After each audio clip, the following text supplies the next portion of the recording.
안녕하세요. 저는 불과 몇 달 전까지만 하더라도 대한민국에서 평범한 가정을 꾸리고 살던 30대 후반 여자입니다. 단 몇 달 사이에 삶이 송두리째 바뀌어버렸는데요. 정신을 겨우 붙잡고 쓰는 사연인 만큼 두서가 다소 없더라도 양해부터 부탁드려요. 저희 부부는 교제 5달 만에 결혼을 해서 현재 아들, 딸 하나씩을 낳고 달라는 가정을 만들어 사는 중이었어요. 둘 다 맞벌이를 하는 중인데 월급이 조금 많다는 이유만으로 사실상 제가 집안의 가장 노릇을 하고 있고요. 제가 돈을 벌어와 가정에 보태는 만큼 남편도 가사분담을 많이 나눠 자신의 역할을 하고 살았습니다. 그러다 보니 남들이 보기엔 남녀의 역할이 바뀐 것 같다 할 수도 있겠지만 저희 부부는 다소 다른 부부의 모습으로 살았어요. 저는 열심히 일을 하고 남편은 집안일을 열심히 하는 걸로 말이죠. 자식은 둘이 함께 낳았으니 육아에 있어서만큼은 서로가 적극적으로 나서 키우며 살았고요. 그러다 재작년 말에 남편이 유학 얘기를 꺼내더라고요. 코로나 때문에 회사 일도 위태로운데 일을 그만둔다 하더라도 어디 가서 다시 재취업을 할 수 있는 자신감이 없다고 말이죠. 자신의 앞날이 너무 불투명하고 보잘것없는 게 자존심도 상하고 힘들다면서 실수한다는 크게 했던 적이 있었습니다. 정작 회사에서 잘리지도 않았고 잘릴 일도 없어 보였는데 말이죠. 근데 전 그런 남편이 이해가 가기도 했어요. 저희 남편은 고졸이었거든요. 특성화고로 진학을 해서 고등학교를 졸업하자마자 취업을 했고 남들처럼 대학 졸업장을 가지고 있진 않았으나 자격증이랑 자격증은 수두룩하게 보유하던 중이었습니다. 누구보다 공부 욕구가 큰 사람이어서 자격증 하나 따는 것만큼은 30대가 되어서도 멈추질 않고 계속했었어요. 그런 남편이었는데 갑자기 유학 얘기를 꺼내니 난감했죠. 그럴만하다 싶으면서도 당황스럽게 마찬가지였고요. 남편의 주장은 이랬습니다. 한국에서 대학 진학을 하는 것보다 외국에서 대학 진학을 하는 게 돈은 더 들지라도 입학은 쉽다고 하더라고요. 자격증도 많이 가지고 있고 자신이 경력직이다 보니 이걸 입학 시에 가산점으로 붙여주는 대학도 있다고 말이죠. 이미 혼자서 유학원까지 투어를 하며 상담을 받은 건지 알고 있던 정보들이 빠삭했습니다. 남편의 말을 들어보니 대학 졸업을 하고 나서 잘만 하면 영주권도 받을 수 있을 것 같고 이걸 잘 이용하면 온 가족들이 다 이민도 가겠구나 싶더라고요. 물론 저는 그럴 생각이 없었으나 애들 영어 교육을 신경 쓰고 있던 찰나에 그리 나쁘지만 않은 조건이었어요. 남편이 학교를 다니는 동안 애들을 번갈아 보내기만 해도 영어 공부는 충분하겠구나 싶었고요. 당장 큰 문제였던 언어는 어떻게 해결할 건지에 대해서도 물었는데 남편은 그 사이 준비를 많이 했더라고요. 기기를 다루는 직업인데 관련 용어가 영어라서 이미 알고 있는 단어들도 수두룩하고 외국인 노동자가 회사에 몇 있는데 대화를 나누려다 보니 영어를 조금씩 쓸 수밖에 없었다면서 자신감에 차 있었습니다. 그러니 제가 별 수 있나요? 남 잘 되라고 유학을 보내는 것도 아니고 내 남편 잘 되라고 유학을 보내는 거니 오히려 응원을 해주고자 했습니다. 아이들도 아빠의 도전을 좋게 받아들일 거라고 생각을 했고 누구보다 남편이 잘 되어 우리 가족 길을 살려주고 또 잘 풀렸으면 싶었어요. 그렇게 저는 내 남편 하나를 믿은 채로 타국에 유학을 보냈습니다. 준비 기간 동안 유학 수속을 밟고 비자 발급 등에 들어가는 비용 같은 건 남편이 됐고요. 그 외에 대학 입학금과 학비, 그 전에 수료가 필요한 어학 과정까지 모든 수업에 들어가는 비용을 전부 다 제가 지불을 했습니다. 결코 적은 돈은 아니었지만 내 남편을 위해서 그 정도 투자는 충분히 할 수 있었기에 허리가 휘청이기까지 하진 않았어요. 남편도 고맙다고 두 손을 부여잡고 인사를 하니 고마우면 공부라도 열심히 하고 오겠거니 생각을 하고 믿기로 했죠. 그렇게 저희 부부는 한순간에 장거리 부부가 되었답니다. 서로 떨어져 사는 그 시간 동안 서로 영상통화도 자주 하면서 안부를 주고받았고 아이들은 특히 외국 사는 아빠가 신기한 건지 유독 매일마다 문자와 통화를 주고받으며 생존신고를 했어요. 그러니 저는 남편에 대해서 의심이라고 할 건 전혀 가지질 않았죠. 저렇게 지 아이들을 보고 싶어하는 남편인데 설마 딴 여자한테 눈길이라도 주려나 싶었거든요. 저 어리고 예쁜 자식들이 눈에 밟혀서라도 바람 따위는 관심을 일도 두지 않을 것이라 굳게 믿어 의심치 않았습니다. 그걸 증명하는 듯 저는 지난 1년이 좀 안 되는 시간 동안 학비도 빠짐없이 꼬박꼬박 때에 맞춰 보내줬어요. 혹시라도 밥이라도 굶어가며 돈을 아끼겠다고 궁상을 떨고 살까 싶어서 용돈으로 쓰라며 추가 금액도 펑펑 퍼다 줬고요. 그렇게 많은 정성을 쏟아가면서 남편 뒷바라지를 했습니다. 더 멋지게 돌아온 내 남편을 그려보면서 타지사르로 힘들어할 내 남편을 묵묵히 응원하며 살았네요. 하지만 저는 등신같게도 이런 남편으로부터 뒤통수를 세차게 얻어맞게 되었답니다. 아무것도 모르고 무지했던 제가 발등을 크게 찍힌 꼴이었죠. 남편은 처음 한 학기 동안은 공부하고 시험 치르는 게 너무 낯설고 힘든지 통화를 하며 몇 번을 울먹이까지 했었어요. 확실히 와서 쓰는 영어랑 집에서 공부하던 영어랑은 차원이 다른 것 같다면서 스트레스를 어쩔 줄을 몰라 하기도 했죠. 다만 그런 투정이 오래가지 않길래 한두 번씩 뱉어보는 화풀이인가 싶었거든요. 그 과정을 다 견디면 좋은 결과를 얻을 거라고 토닥여주기만 했죠. 하지만 남편은 그 과정을 다 견뎌 이겨낼 생각이 없었더라고요. 한두 번씩 사람이 연락이 안 되는 거예요. 애들이랑 매일같이 연락을 주고받는 사람이었는데 시험 기간만 되면 잠수를 타버리고 또 시험이 끝나고 나서는 밀린 잠을 자야 한다면서 또 잠수를 탔습니다. 겨우 연락이 닿으면 피곤해서 누워있었다며 당당하게 변명을 했죠. 목소리는 정말 다운이 되어 통화를 더 하지도 못할 것 같이 전화를 받았고요. 외국에서 공부하는 게 많이 힘들다고 하던데 내 남편이 쉽지 않나 보구나 싶어서 걱정이 더 컸습니다. 부디 잘 견뎌주길 바라는 마음으로 저는 돈이라도 아낌없이 쓰라며 더 보내줬어요. 먹는 걸로 스트레스를 조금 풀던 사람인데 맛있는 거라도 아낌없이 사 먹으라면서 말이죠. 그러면 남편은 그 순간에만 미친 듯이 고맙다고 감사 인사를 전하며 제 돈을 넙죽 받아냈고요. 결코 쉽지만은 않은 장거리 생활에 지칠 법도 했지만 제가 돈을 이렇게까지 퍼주는데도 남편이 딴 길로 셀까 싶어 굳게 믿기만 했습니다. 그런데 막 파이널 시험을 끝마쳤을 시기에 남편에게서 한 통의 전화가 왔어요. 말랑 안 와? 보고 싶다고. 라고 하더라고요. 저보고 자신 있는 나라로 비행기라도 타고 오라는 소리인 줄 알았습니다. 말투가 꼬인 게 딱 술을 마신 듯 했는데 마누라가 보고 싶어서 술주정을 부리는구나 싶었죠. 귀여워서 저도 모르게 웃음이 나왔고 비행기 티켓 사줄 거야? 라며 대답을 했는데요. 돌아오는 남편 대답이 이상했습니다. 뭘 비행기야? 한국 가지 말고 내 옆에 딱 붙어있어? 라고 대답을 하는 거예요. 전 한국이고 남편의 옆에 딱 붙어있지도 않았는데 저보고 그러지 말라고 하니 순간 촉이 딱 왔습니다. 그래서 물었습니다. 네 옆에 딱 붙어있으라고?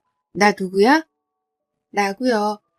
누구한테 전화를 한 건지 확실하게 알아보고자 내가 누구인지에 대해서 물었습니다. 그러자 남편은 망설이지도 않고 대답을 했어요. 누구긴 누구야, 내 세컨드 살인이지.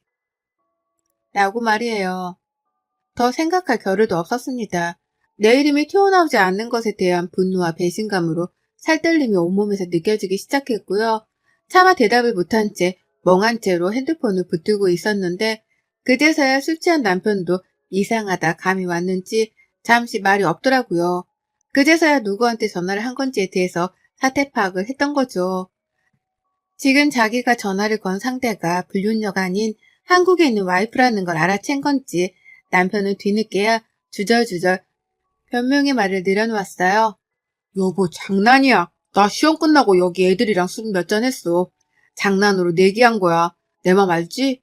라고 하면서 그게 장난이었다고 한참이나 지 혼자 설레발을 치고 쪽팔려 하면서 말을 장황하게 늘어놓았죠. 하지만 전 대답을 일체 하지 않고 전화를 끊었습니다. 그리고는 그제서야 혼자 조용해진 방 안에서 허공을 보며 새삼 알아차렸죠. 내 남편이 유학을 가서 바람을 피우고 있다는 거 말입니다. 유학을 간 지 몇 년이 된 것도 아니고 꼴랑 1년도 버티지도 못한 채 바람을 피웠다니요. 이것만으로도 내 남편이 저지른 짓이라 생각하니 믿을 수가 없어 심장이 벌렁거리는데 술 마시고 마누라한테 잘못 전화를 해서 불륜을 들키다니요. 저희 애들 포함한 제 가족들과 불륜녀랑 번갈아 연락을 하며 지내왔다 보니 분간이 안 되는 듯 보였습니다. 그리고 전 분노를 채 삼킬 새도 없이 노트북을 켜서는 밤새도록 남편의 페북과 인스타그램을 뒤졌어요. 제가 인스타그램을 하는 걸 알아서인지 인스타그램에는 가족에게만 공개를 해놨었고, 그래서 페북에 추가된 남편 친구 목록만 한참 뒤졌습니다. 그러다 발견했죠. 정말로 남편이 부른 그 이름 사림이라는 연이 있더라고요. 이름이 다소 특이해서 제가 또렷하게 기억을 했었습니다. 그런데요. 저는 내 남편의 불륜으로 추정이 되는 사람의 계정을 발견했다는 사실과 동시에 또 다른 사실에 경악을 하고 말았어요. 정말 숨이 멎을 뻔했답니다. 글쎄 남편의 그 불륜녀 상대라는 년이 젊은 학생도 아니고 현지 사는 아가씨도 아니고 가정이 있는 유부녀더라고요. 저처럼 딸린 자식이 둘이나 있는 가정이 있는 여자 말입니다. 딱 봐도 저보다 나이가 많아 보이는 것이 40대는 된 것 같은데 페북 프로필에 자신을 똑 닮은 애들을 양옆에 끼고서 무슨 카페에 앉아 커피를 마시는 사진이 보였어요. 남편이 돈이 많은지 외국 호텔인 것 같은데 도대체 내 남편이랑은 어떻게 만나 관계가 그렇게까지 되었는지 사태 파악이 안 되었습니다. 바로 페북 문자를 보냈어요. 망설이지도 않았습니다. 일단 그 불륜녀 사진까지 다 캡처를 했고 내 남편이랑 서로 친구가 되어 있는 것도 캡처를 했어요. 남편한테는 사림이가 누군지 묻고 관계를 캐는 그 사이 불륜녀한테는 내 남편은 아냐며 또 페북 문자로 막 캐기 시작했죠. 그러더니만 두 사람은 벌써 함께 있기라도 한 건지 동시다발적으로 저한테 칼 답장을 해오더라고요. 불륜녀는 아무것도 모르는데 오해를 하지 말라며 적반하장으로 화를 냈고 남편은 술 취해 말이 헛나온 거라며 아니라는 변명만 잡아뗐습니다. 여자의 촉이란 게 있잖아요. 두 사람의 실시간 문자를 번갈아 보니 분명 두 사람은 그 시각 같이 있는 걸로도 모자라 불륜을 저질러 온 게 분명했어요. 그러니 저는 교미 사이트라도 글을 올려 불륜 사실을 폭로하겠다며 극단적인 조치에 나섰고 그로부터 바로 내 남편을 향한 송금은 정지했습니다. 막 파이널 시험이 끝났으니 다음 학기도 다가오는 중이었고 그 말은 즉슨 등록금 낼 날도 다가온다는 뜻이었는데요. 싹 다 끊기로 했어요. 남편한테는 네 알아서 돈 벌어다 학비를 내고 졸업해서 오라 통보만 했죠. 그러니 남편은 펄쩍 뛰고 울고불고 난리도 아니었어요. 지금 당장 자신 일을 어떻게 구하며 그 많은 학비는 또 어떻게 내냐며 세상이 무너져라 매달리더라고요. 자신이 어떻게 온 유학인데 이대로 포기를 시키려 하냐면서 은근슬쩍 제 탓을 하기도 했고요. 그래서 제가 말했습니다. 사림이한테 돈을 빌려달라고 하라고요. 유부녀란 바람까지 피웠는데 그 정도 대가도 못 받냐 하면서 남편에게 있는 쌍욕이란 욕은 다 퍼부어대고 연락을 차단까지 해버렸어요. 더러우니 내 자식들하고도 연락을 하지 말라면서요. 그렇게 남편이랑은 연락을 끊었고 그때부터 저는 귀신에 홀린 사람 마냥 남편의 불륜녀 뒤를 쫓았습니다. 혹시나 해서 페북 주소를 인스타그램에 또 가져다 대어봤더니 바로 그녀의 인스타그램 주소가 뜨더라고요. 비록 비공개 계정이긴 했지만 불륜녀 남편의 인스타그램까지 발견했고요. 당장에 팔로우 신청을 했고 일주일도 기다리지 않아 팔로우가 되었길래 문자를 보냈습니다. 지금 혹시 외국에 살고 있냐며 부인이 외국에 있냐고 말이죠. 내 남편이 유학을 가서 뒷바라지를 해주던 중이었는데 남편의 불륜 사실을 알게 되었고 그 상대가 당신 부인이라서 이렇게 모래를 무릅쓰고 연락을 하게 되었다며 제 상황을 장황하게 설명해 보냈더니만요. 무슨 일이 벌어진 줄 아세요? 상대방 쪽에서 제 번호를 물어보고서는 바로 전화를 하더라고요. 그 남편도 마누라가 자꾸 연락이 안 되어서 오해를 하던 중이었는데 제 연락을 받은 거라면서 펄쩍 뛰며 욕을 날리고 난리도 아니었습니다. 그쪽 남편 말을 들어보니 그 여자는 한국에서 간호사로 일을 했었고 유학을 가서 현지 간호사가 되겠다고 대학을 재학 중이었다 하더라고요. 영주권을 받으면 온 가족들이 다 넘어갈 생각을 하고 준비 중이었다 하면서 말이죠. 이 말을 들으니 정말 두 사람의 불륜이 기정사실화가 된 것 같아 참담했습니다. 비록 평범했어도 정말 이 둘났고 잘 살아온 우리 부부였는데 이렇게 유학 한 번을 간 걸 가지고서 사람이 불륜까지 저지를 수 있었던 건가 싶어서 믿을 수가 없었죠. 믿고 싶지도 않았고요. 애초에 불륜을 저지르려고 유학을 계획한 건가 싶기까지 하는 오해가 들려는 찰나 불륜녀의 남편으로부터 자신은 이혼을 하지 않을 거고 제 남편에게 상간날 소송을 걸 계획이라는 통보를 전해 들었습니다. 같은 처지에 놓인 저에게는 마누라 때문에 미안하다면서 사과까지 하시더라고요. 그리고 전 그 남편분의 사과를 받지 않았습니다. 저도 그 불륜녀에게 똑같이 상간녀 소송을 걸 계획이었거든요. 그리고 그날부로 모든 일들은 일사천리로 흘러갔어요. 남편에게 너 소송 걸릴 예정이니 일 더 크게 만들기 전에 당장 한국 들어와라 라고 통보를 했고 모든 용돈이며 학비 송금을 중단한 채로 남편을 내버려 뒀더니만요. 정말 남편이 자진해서 한국에 왔더라고요. 아무래도 제가 계속해서 교민 사회에도 터뜨리고 너가 유학조차 제대로 하지 못하고 살게 될 거라고 반 겁박을 했더니만 거기에 겁을 먹고는 제 화를 풀어주기 위해 돌아온 듯 보였습니다. 하지만 남편은 한국에 들어오자마자 상대방 불륜녀의 남편으로부터 상간날 소송을 당했고요. 뒤늦게야 남편의 불륜녀도 한국에 들어온 걸 알아챈 저도 똑같이 상간녀 소송을 걸며 법적 소송전이 시작되었죠. 그쪽 부부는 서로 이혼할 생각이 없어 보였습니다. 그쪽 남편은 제 남편에게만 상간날 소송을 걸고 부부관계는 그대로 내버려두려 하는 듯 보였죠. 하지만 좀 달랐어요. 이미 송금을 했던 한 학기 등록금에 용돈도 아까워 죽겠는데 그 돈에 고마울 줄도 모른 채 불륜을 저지른 남편의 행동을 도무지 이해할 수 없었거든요. 그 돈이면 차라리 내 자식들을 더 좋은 영어 유치원에 보내 교육을 시켰을 텐데 차라리 어디 필리핀이라도 가서 영어 교육을 시킬 수 있었을 텐데 하는 생각이 너무나 들었답니다. 돈 낭비만 했던 생각에 열이 받아서 남편한테 이혼 통보를 했어요. 당연히 그냥 이혼도 아니고 이혼 소송을 하겠다고 말이죠. 남편은 한순간에 실수였다고 자기가 공부 때문에 너무 힘들고 외로워 죽겠는데 같은 학교에 있는 한국인 불륜녀를 보고 그만 정신이 나가버린 것 같다면서 별명을 쭉 늘어났습니다. 듣기 거북할 정도로 변명만 늘어났죠. 그러니 씨알도 먹힐 리가 없었고 저는 상간녀 소송과 더불어 이혼 소송까지 치르면서 정신없는 소송전을 시작했어요. 남편한테는 유학비용까지 다 토해내라고 내용 증명도 보냈고요.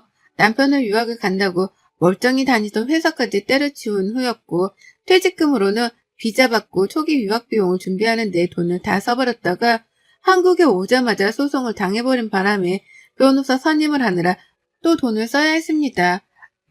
당연히 수중에 남아있을 돈이 없었죠. 그래서인지 저한테 죽기 살길로 매달리더라고요. 한 번의 잘못이었으니 제발 자신을 구제해달라고 살려달라고 말이죠. 끝까지 남편으로서 아빠로서 책임을 져버린 것에 대해서는 사과를 하지 않고 자신의 인생을 살려달라는 소리만 해댔습니다. 저는 몰랐는데 남편이 이 정도로 무책임하고 이기적인 놈일 줄은 정말 꿈에도 생각을 못했어요. 불륜을 통해 내 남편의 민낯을 보게 되었다고 생각을 하니 뒷골이 하루에도 여러 번 땡겼죠. 저는 끝까지 남편을 용서할 생각이 없었습니다. 애초에 그런 마음이었으면 이혼 소송까지도 가지 않았을 거예요. 그 사이 남편은 불륜녀한테서 버림까지 받았는지 더욱 처절하게 무너져 내렸고 결국 유학비용을 더 충당할 수 있는 방법은 아무것도 없다 싶었던지 학교로 돌아가는 걸 포기까지 해버렸습니다. 대학을 나와 영주권까지 받을 것 같다는 거대한 꿈을 꾸고 떠난 남편이었는데요. 불륜으로 한 줌의 죄가 되어서는 외국도 아닌 한국에서 영혼까지 훨훨 다 타버리고야 말았네요. 학교 졸업은 개뿔, 중간에 자퇴를 결심하게 된 걸로도 모자라 불륜녀한테 버림받고 조강지처 한 대까지 버림을 받았으니 정신이 제정신일 리가 만무했고요. 남편 한국에 돌아오자마자 줄곧 집에서 쫓겨나 바깥 생활을 전전했고 이혼 소송을 하면서는 시댁에 들어가 살기 시작했습니다. 유학을 포기한 후로는 재취업 준비를 한다고 고군분투하는 것 같더니만 그 나이에 그 학벌로 쉽게 이직을 할 수 있는 곳은 없었죠. 그걸 스스로도 아는지 폐인이 되어서는 시댁 안에서만 늘어누워 지내기 시작했고요. 그걸 시어머니가 걱정돼 죽겠다며 저한테 한 번만 봐달라 사정을 하며 또 연락을 해오셨어요. 전 당연히 배신감이 여전히 치를 떠는 중이라고 대답을 하며 거절을 했고요. 어쩌다 우리 부부가 꿈꿨던 꿈이 이리 산산조각이 난 건지 모르겠습니다. 시작은 술 취한 남편의 전화 한 통이었고요. 보고 싶은 내 남편의 전화를 받았다가 불륜녀의 존재를 눈치채며 이 모든 사단이 한순간에 벌어졌죠. 여전히 배신감으로부터 받은 상처가 치유되지 않았고 얘들을 보면 속상해 가슴이 미어지는 저였습니다. 하지만 마누라가 혼자 한국에 남아 애들을 키우며 돈까지 벌어다가 학비를 대주는데 그 은혜에 빨리 보답을 하려 하기는커녕 외로움에 휩쓸려 바람이나 피울 생각을 했다니 이건 두고두고 용서를 받지 못할 일이 분명하다 생각하네요. 그러니 더욱 용서는 없고 위자료는 받을 만큼 받아낼 계획입니다. 상간녀한테도 받고 남편한테도 받아서 그 돈으로 내 자식들 영어 과외 하나라도 더 시키며 이 울분을 삼킬 거예요. 망가지는 남편도 애들 때문에 약해지는 것 없이 옆에서 두 눈 시퍼렇게 뜨고 지켜보기만 할 거고요. 혹여나 갑자기 유학이나 장거리를 계획 중인 배우자가 있는 분들은 제 글을 필독해 주시기 바래요. 모두가 다 제 남편처럼 쓰레기는 아닐 테지만 일만 하며 안 그러고 살던 사람이 갑자기 와이프 옆에서 멀리 떨어져 살게 되면 정신머리가 이렇게까지 오락가락해질 수 있다는 걸 꼭 알려드리고 싶네요. 특히나 외국에 가서 살게 된다면 외롭고 허전해진 마음이 얼마나 큰 폭풍으로 몰고 올 수 있는지에 대해서도 말이죠. 내 남편 출세 한번 시키려나 싶었는데 정작 제가 이혼녀가 되어서는 애들을 혼자 키우게 되었습니다. 참 인생은 한치 앞을 알 수가 없네요. 억울해서라도 누구보다 저만 챙기며 애들이랑 단란하게 잘 살아보려 해요. 많은 응원의 말씀 부탁드립니다. 여러분의 생각은 댓글로 남겨주세요. 오늘도 시청해 주셔서 정말 감사합니다.